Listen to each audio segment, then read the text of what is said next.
like a real factory today. Yeah. I've got the second side of the rudder leaves in.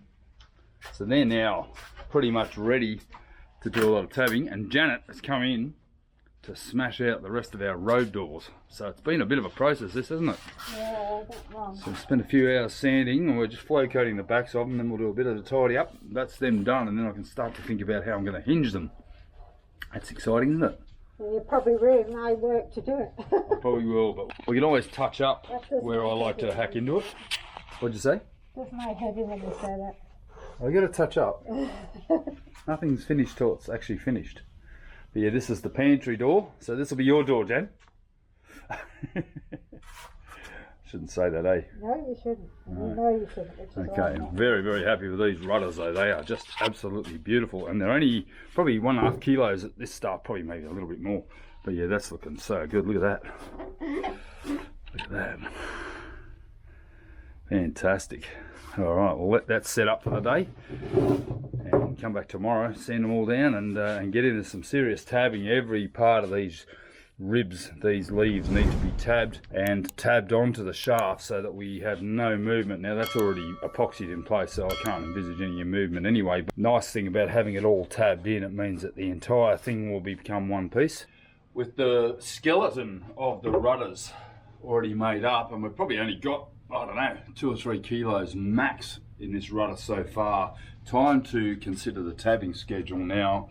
The tabbing of this is going to be quite complicated. There's a lot of runs, and every one of these leaves, the shaft, the blade has to be tabbed into place, and I'm using 400 gram carbon unis, and they have to go directionally correct on the actual shaft itself to handle the torsion of the load. So what I'm doing is I'm actually doing them in the vertical plane, and then the leaves will be done in the horizontal plane, and all of it will tie in. And obviously we've already epoxied the shaft to the actual blade and the leaves in many places. So there's a lot of places where this is tied in. Typically you would have a welded tine off each of the shaft points here, creating that strength in the rudder. But in this case I don't have that advantage. I basically have to make sure that I've laminated it correctly and tab the whole thing together, and it is quite a detailed process. So I'm just working away on getting all the carbon in place for the initial tabbing,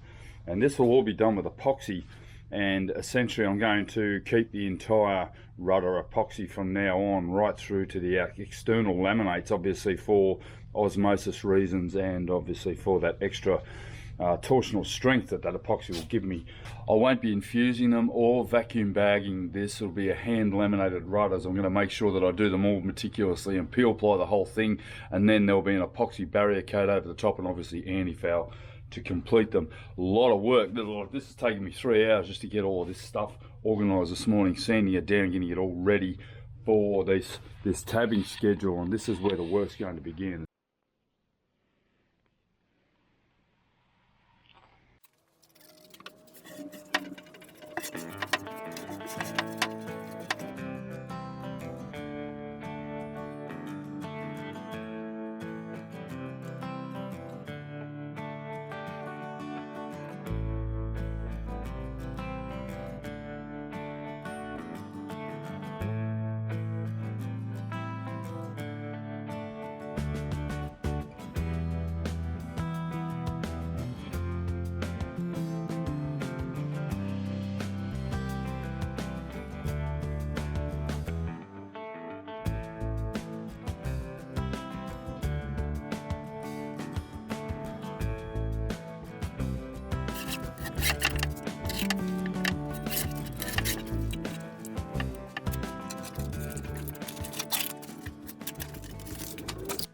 So if they weren't rigid before, they certainly are now. By tabbing that in with that unidirectional, I've increased the rigidity of these blades by something severe. So I'll turn it over, I'll do the other side today. A lot of little corners and everything, but I've got a bit of a method now, and they've come up just beautiful. And they're going to be super, super solid and super rigid, which is all you want in a rudder, is something that can handle that load that's going to be placed on them out in the open ocean. Yesterday I completed the tabbing on both sides. It took 2 days to complete the tabbing on these rudder blades, and as you can see, they're now completely integrated and consolidated. I've still got this one here. This is sort of how they start looking, with all the excess carbon on them, and then I've taken a flap disc to them and just sanded them down, so they do come up quite beautiful. And now this is now ready for foam, so very important. I'm going to use H80 foam, totally fill it, and then I'll shave it down to this using a torture board to make sure that I get this station. Look at the carbon on my hands here. So I'm going to take this one out, get it into the flap disc and tidy it up, and that'll be the 3 blades ready for the next stage, which is the foam and the epoxy. I'm sort of really enjoying doing some cleaning up, and having been away for the last 6 weeks, I've been back for 2 weeks, but away for 6 weeks, I come back and the boat's just absolutely putrid. There's just obviously the weather, the condensation, it's winter, we've got big winds, bringing in all the dust from the surrounding industrial estate and just depositing it here on my beautiful white boat. So what I've decided to do is start to polish out the hard top. I've been working on the trim, on getting the edge and everything right, and I've decided I'm just going to polish the hard top and get it all done. It's around about 25 square meters, so it's a fairly large hard top in itself, and also around the join to the deck.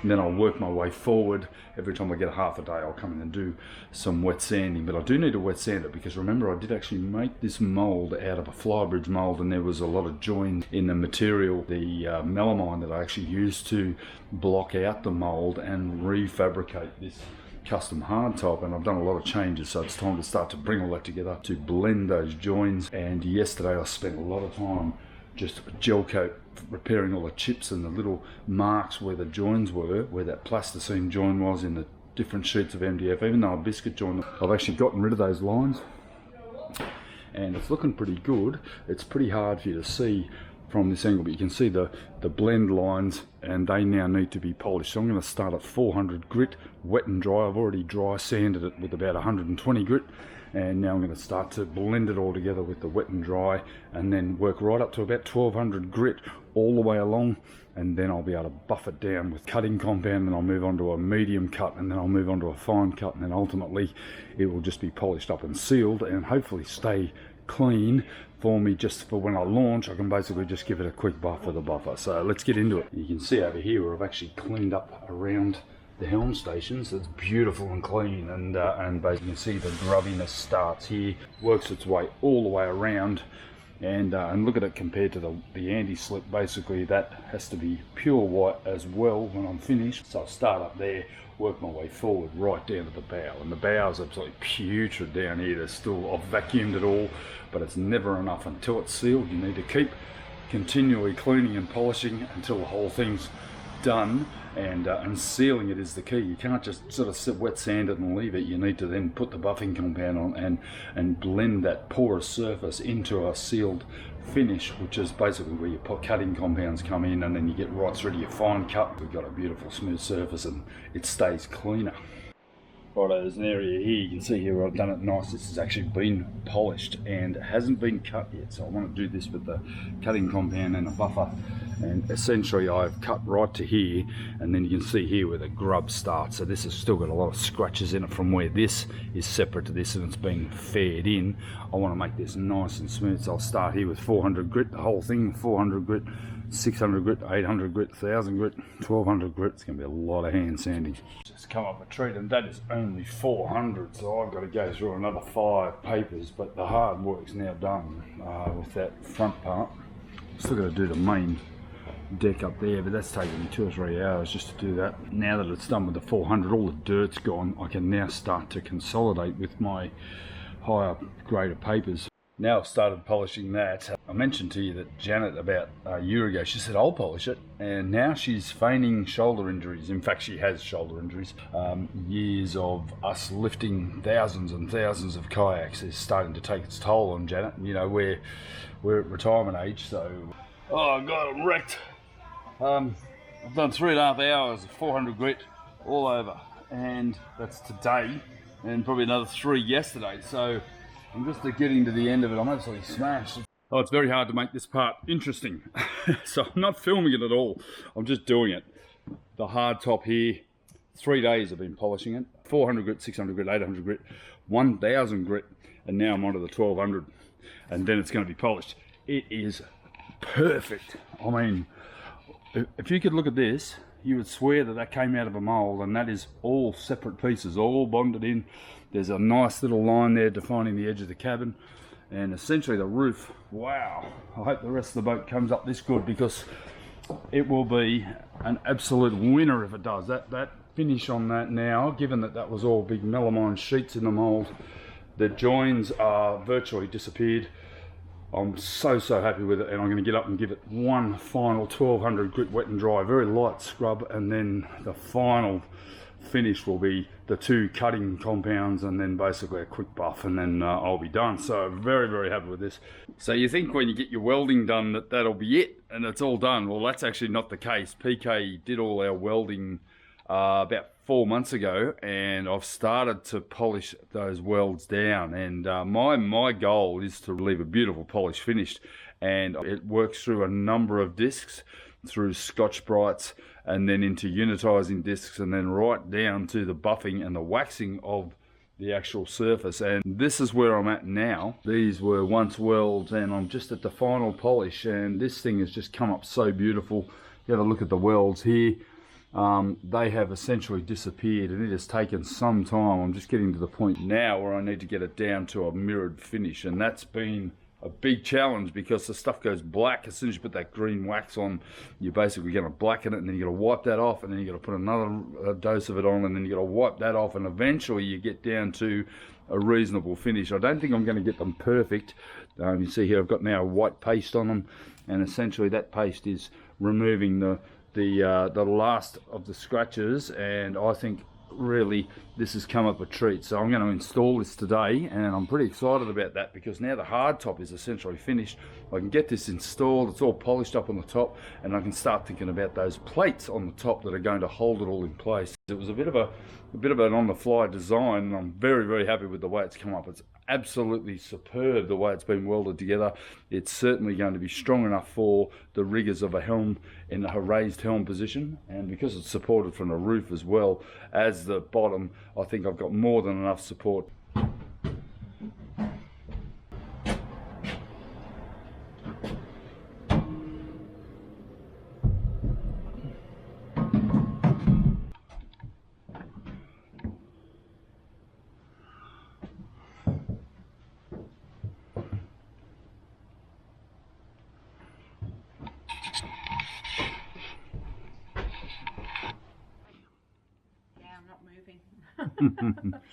You're a bit buggered. Yeah, I just wore a mask all morning, and well, not all morning, but for a few hours, and it tires me out. Yeah, the fumes are pretty strong in there, aren't they? Yeah, but I just get tired wearing the mask. Yep, I get it. So. Well, I'm happy with that. That frame looks 10 times better than it looked a couple of days ago. It's really good. Yeah, and all I've got to do now is make some plates. I've got to make a couple of support plates for the top here and there and on the other side, and another one down here, a round one down here. I'm sick and tired of drilling stainless because it's nearly impossible to drill. I like this detail here. I think that's a nice little bit of detail. It's yep, brilliant. Do a good job. Cool.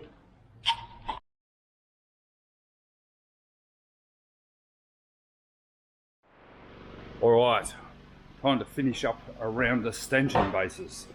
The repair that I did, or the modification I did about a year ago, has left some pretty ugly gel coat. So I've actually decided, in my wisdom, to use my beautiful texture that I've been putting around the hardtop and make them a feature rather than try to make them disappear. And I think that's fairly important to make decisions like that. So what I'm going to do is remove each of the stanchions. I actually spent all day yesterday just lining them up, making sure they look true down the whole side, and that was easier said than done. Every time I go to film something, the camera drops like it's got brewer's droop. Right, so I'm going to remove all of the stanchion bases, and I'm going to put the screws back in the hole so I know where they were located. Very important to do that. I don't want to go re-drilling more holes and just instigate more and more leaks into the boat.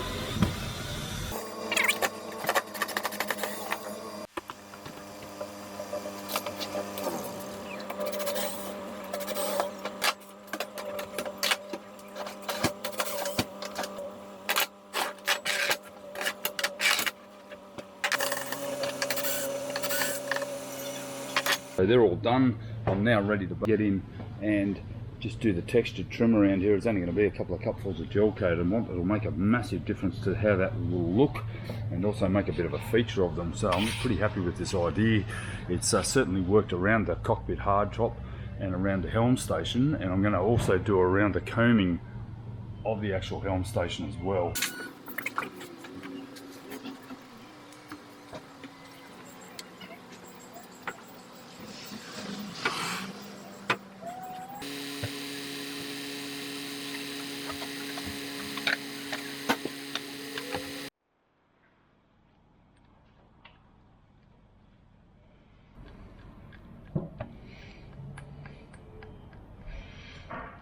They are now done. I lost the will to film that. It was basically 4 goes at going back and dabbing the pattern, trying to get a consistent pattern all the way along. And I think I've got it. What you got to do is wait till the gel coat sort of half sets and then go back and just stipple it. And by doing that, you get a consistent pattern. You don't want to have one all blotchy and the next one sort of with a harsher texture on it. But I'll just get all the masking tape off it now and basically reveal the final finish, which is going to be great.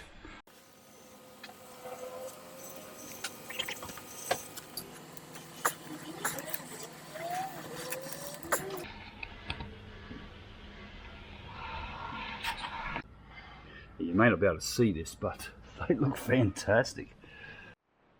Now there's a method to my madness here. To get these perfect, because they've been re-glassed along the whole side here, would have been weeks and weeks of hand polishing, or at least days and days of it. And the nice thing about putting a little texture on, you can actually hide the fairing mark in between. Now, could I have faired it? Yes. Do I like the result? I love the result. Righto, so I've just done the port side this morning before lunch. I started preparing the starboard side here. I've taken my pseudo lifeline down and prepared all of these bases here ready for the texture, and that's going to see that part done, which is going to be nice, which means I can permanently mount my stanchions. And the other thing I can do is down here where the handrail meets on the side here, I must put this up and we'll get the texture on that as well, and that'll sort of make it consistent all the way along. I'm very, very happy with this idea.